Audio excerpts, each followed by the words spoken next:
Bonjour frères et sœurs, chers amis, nous sommes 2 novembre 2020.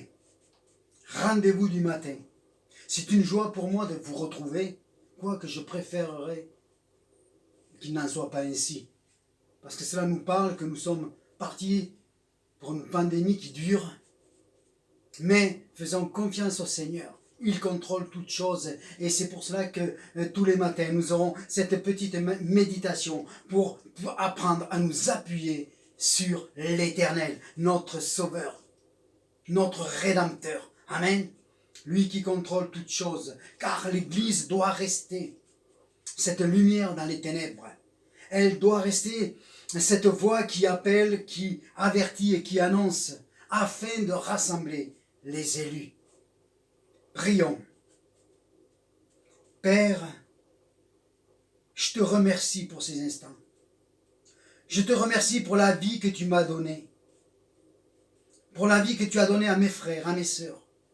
Nous le sommes par ta grâce, ton amour, ta miséricorde incomparable. Nous te présentons cette journée qui est devant nous, à la fois pour tes enfants, ton Église dans ce pays, qui fait face à un climat d'apostasie, ne faisant pas la différence entre religion et relation. Car Christ est venu rétablir une relation entre notre Père, créateur de toutes choses, avec nous, ses créatures, une relation. Comme disent les Écritures, notre Père a voulu par Jésus-Christ nous réconcilier avec tout, avec lui-même, tout en ce qui est sur la terre que ce qui est dans les cieux, en faisant la paix par lui, par Jésus, par le sang de la croix. Merci, merci Jésus, merci Père, dans le nom de Jésus-Christ. Amen. Rappelez-vous, samedi, je vous ai parlé du roi Ézéchias que nous trouvons dans 2 Rois 18 à 20, 2 Chroniques 29 à 32, Ésaïe de 36 à 39. Je vous ai parlé de la confiance qu'Ézéchias avait en Dieu, malgré l'épreuve que lui infligeait Sanchérib, roi d'Assyrie, épreuve qui dura entre 2 et 3 ans. Et je vous avais exhorté à faire confiance, tout comme Ézéchias, dans cette période d'épreuve. Amen. Mais aujourd'hui, nous allons lire dans 2 Chroniques 32, à partir du verset 5. Ézéchias prit courage et reconstruisit la muraille qui était en ruine et l'éleva jusqu'au tour. Bâtit une autre mur au dehors, fortifia Milo dans la cité de David et prépara une quantité d'armes et de boucliers. Il donna des chefs militaires au peuple et les réunit auprès de lui sur la place de la porte de la ville. S'adressant à leur cœur, il dit, et je voudrais ce matin m'adresser à votre cœur. Fortifiez-vous et ayez du courage. Ne craignez point et ne soyez point effrayés devant le roi d'Assyrie et devant toute la multitude qui est avec lui. Car avec vous, il y a plus qu'avec lui. Avec lui, il y a un bras de chair et avec nous, l'Éternel, notre Dieu, qui nous aidera et qui combattra pour nous. Le peuple eut confiance dans les paroles d'Ézéchias, roi de Juda. Un petit peu plus loin, au verset 10, il est dit « Ainsi parle Sanchérib, roi d'Assyrie. Sur quoi repose votre confiance pour que vous restiez à Jérusalem dans la détresse ?» Amen. Voilà la question que pose le roi Sanchérib. Et nous allons amener une réponse à ce roi. Une réponse qui est pour nous aujourd'hui et pendant ce temps de confinement qui est devant nous. Amen. La réponse, nous la trouvons déjà, pour commencer, dans Ésaïe. Il nous est dit dans Ésaïe que le roi Ézéchias va tomber malade et il va être à la mort.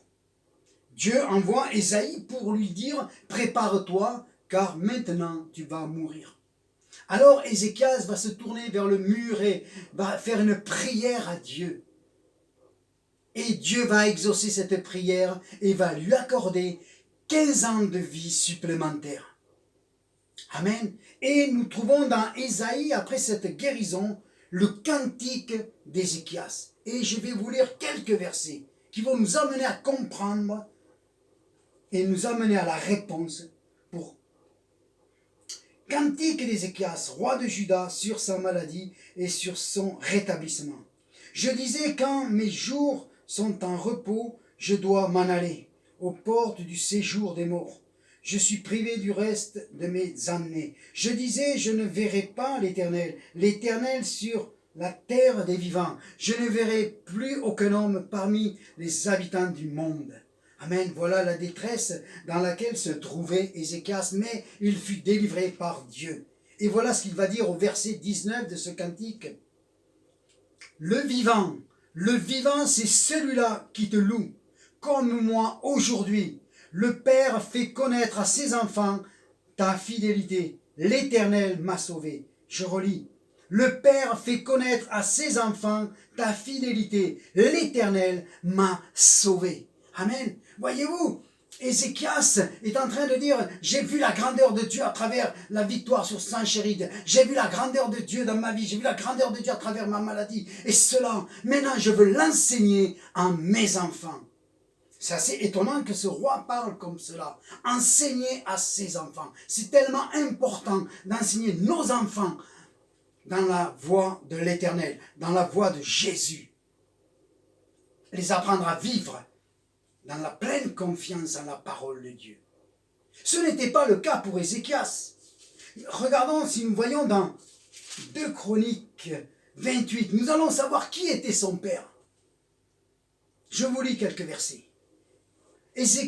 Akaz avait 20 ans lorsqu'il devint roi. Il régna 16 ans à Jérusalem. Il ne fit point ce qui est droit aux yeux de l'Éternel comme avait fait David son père. Il marcha dans les voies des rois d'Israël. Et même il fit des images de fonte pour les Baals, c'est-à-dire les dieux étrangers. Il brûla des parfums dans la vallée des fils d'Imon. Il fit passer ses fils par le feu, suivant les abominations des nations que l'Éternel avait chassées devant les enfants d'Israël. Il offrait des sacrifices et des parfums sur les hauts lieux, sur les collines et sur tout arbre vert. Voilà qui était le père d'Ézéchias, un idolâtre, un homme loin de Dieu, un homme sans foi. Il n'aimait pas l'Éternel, il n'aimait pas Dieu. Il était dans l'idolâtrie. Et une idolâtrie poussée à l'extrême, puisqu'il ira pour passer certains de ses enfants par le feu, c'est-à-dire les mettre en sacrifice sur l'autel des dieux étrangers. Imaginez-vous la chance qu'a eu Ézéchias. Il aurait pu se retrouver dans le feu et mourir. Mais Dieu a veillé. Et nous allons voir maintenant la suite. Nous nous approchons de la réponse. Il nous est dit dans 2 Chroniques chapitre 29. Ézéchias devint roi à l'âge de 25 ans. Il régna 29 ans à Jérusalem. Sa mère s'appelait Abijah, fille de Zacharie. Amen. Là nous avons la réponse. Zacharie, cela veut dire l'Éternel se souvient. Oui, l'Éternel s'est souvenu de la promesse faite au roi David qu'il y aura toujours un successeur pour son trône. Et donc Dieu avait déjà posé son regard sur Ézéchias. Sinon, il aurait pu passer sur le feu, sur l'autel des sacrifices des autres dieux. Mais Dieu a épargné Ézéchias. Il l'a choisi, comme il nous a choisis, nous qui sommes là ce matin en train d'écouter la parole de Dieu. Et il s'est souvenu aussi, quand Ézéchias a prié pour sa maladie, Dieu s'est souvenu et il lui a donné 15 ans de vie. Amen. Maintenant, relisons. Sa mère s'appelait Abijah. Abijah veut dire « Mon père est l'Éternel ». Amen. Ça veut dire que Ézéchias a grandi avec une mère qui à chaque fois lui rappelait par son nom « L'Éternel est ton Père ». Il a grandi dans la connaissance que Dieu l'Éternel était son Père et qu'il pouvait lui faire confiance et se reposer sur son Père qui est Dieu, qui est l'Éternel. Puisque son Père terrestre n'était pas terrible. C'est exactement ce que Jésus est venu faire. Il est venu nous présenter un Dieu comme un père. On n'est pas dans une religion, on n'est pas dans quelque chose de... Non, on est dans une relation avec notre Père. Et Jésus a insisté pour dire, mon Père qui est votre Père. Mon Père qui est votre Père. Nous avons Dieu comme Père et nous pouvons lui faire confiance pendant toute cette épreuve dans laquelle notre pays traverse. Amen. Nous pouvons nous reposer sur lui. Nous aurons la victoire. Comme Ézéchias a eu la victoire, si nous savons nous appuyer sur Dieu, notre Père. Mais une autre exhortation très importante dans cette histoire, et là je voudrais m'adresser aux couples mixtes. Ceux qui, donc la sœur ou le frère, ont un mari ou une femme inconvertis ou tièdes dans la foi, et qui ne sont pas des modèles de chrétiens à la maison. Alors je voudrais te dire, ma sœur, mon frère, si tu vis ce calvaire, parce que c'est un calvaire, toi, sois un modèle de piété, sois un modèle de foi, afin d'entraîner tes enfants à ta suite. Amen. Je sais de quoi je parle. J'ai grandi dans un couple mixte. Ma mère, après sa guérison d'un cancer, s'est tournée fortement vers Dieu. Et je devais avoir 6 ans et demi, à peu près 7 ans. Et jusqu'à l'âge de 14 ans, j'ai été enseigné par ma mère. C'est tout tourné autour de la Bible et de la prière à la maison. Ma sœur a été entraînée dans ce vent de prière et d'engagement pour Dieu et elle est devenue missionnaire. Et j'ai grandi, moi aussi, dans la prière. Mais voyez-vous, à l'âge de 15 ans, quand je commençais à travailler et à avoir de l'argent dans ma poche, alors j'ai eu le désir de vouloir sortir, d'aller au cinéma, dans les bals et toutes ces choses-là. Et à la maison, ma mère était attristée, mais j'étais encouragé par mon père, qui lui n'était pas chrétien. Et donc, j'ai suivi la voie du malin. Heureusement, la piété et la foi de ma mère me ramènera plus tard vers Dieu. Amen. Et c'est pour cela que ce matin, je veux t'apporter une exhortation, ma sœur, car beaucoup de sœurs vivent cela, voire plus que de frères. Sois forte dans la foi. Sois forte dans la foi. Sois un modèle pour tes enfants. De manière à ce qu'ils puissent partir dans la vie en s'appuyant sur l'Éternel qui est leur Père, exactement comme Ézéchias a grandi et est devenu roi. Il est un roi modèle. Oui, c'est une responsabilité. Oui, c'est un engagement. Mais la Bible nous invite à faire des efforts. Alors mon frère et ma sœur, si ton conjoint est tiède, si ton conjoint n'est pas encore converti, alors il te faut être un modèle de foi, de piété, d'engagement, de consécration, de manière à ce que tes enfants vont voir les bénédictions de Dieu qui vont retomber sur la famille, et ils sauront un jour que c'est parce que l'Éternel était là, le Père de la maison, et ils se tourneront vers Dieu. Amen. C'est quelque chose de vrai. Oh, il me faudrait bien plus de temps pour faire rentrer en profondeur de l'efficacité d'être un modèle au milieu de la maison. Amen. Alors nous allons prier maintenant. Nous allons prier. Peut-être que toi, tu es dans la tiédeur. Peut-être que toi, tu n'as pas encore vraiment donné ton cœur à Jésus. Pourtant, ton épouse est chrétienne ou ton mari est chrétien et tout est léger dans ta vie. Nous ne pouvons plus rigoler. Nous ne pouvons plus nous amuser. Le roi, le père d'Ézéchias, regardez, il était dans l'idolâtrie. Il a perdu certains de ses fils à cause de sa folie.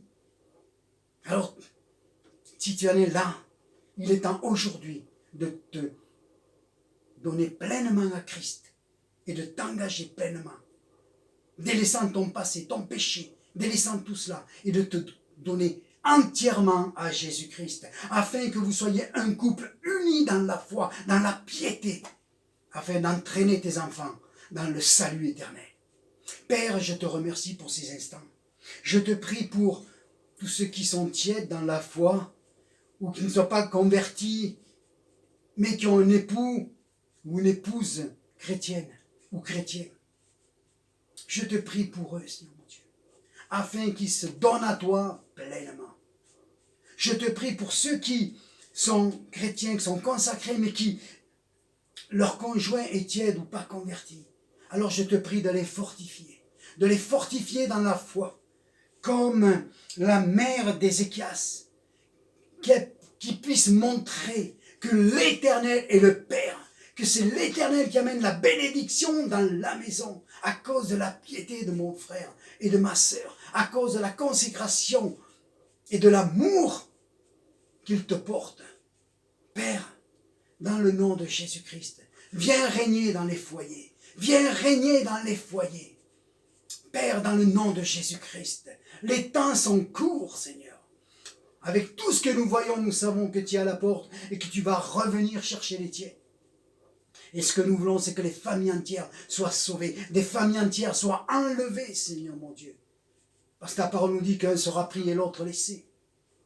Alors que tous s'engagent pleinement dans le nom de Jésus-Christ, afin que beaucoup d'enfants de chrétiens, plutôt que de quitter les assemblées, se consacrent à l'Éternel et même rentrent dans le ministère, Père, dans le nom de Jésus. Amen.